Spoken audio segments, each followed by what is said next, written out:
il est bien entendu que le président a été malade, il est malade depuis d'ailleurs un certain nombre d'années, et qu'il a continué à exercer.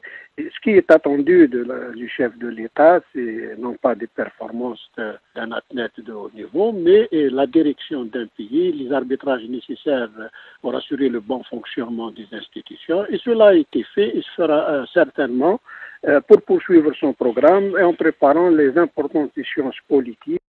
C'est un président algérien qui est encore très fatigué, il faut le dire. Il a embarqué à bord de l'avion présidentiel en fauteuil roulant. Dès son arrivée à Alger, un communiqué de la présidence a aussitôt précisé que le chef de l'État poursuivra une période de repos et de rééducation. Donc son état de santé est encore un état de fatigue générale, vraiment.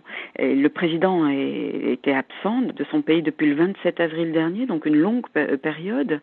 Mais c'est vrai que l'accent de la part des autorités a été mis sur l'assurance. Il faut rassurer le peuple que malgré un état de santé assez fragile, le président va bien. Et c'est bien pour cela que on se souvient en 2005, par exemple, où il avait déjà passé un certain moment dans le même hôpital du Val-de-Grâce à Paris, et on lui attribuait, enfin la présidence disait qu'il avait un problème d'ulcère de l'estomac. Bon, il se trouve que des documents officiels américains ont établi qu'il avait en réalité un cancer.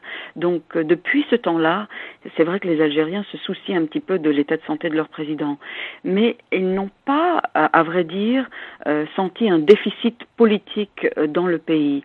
C'est vrai que le système politique en Algérie fait que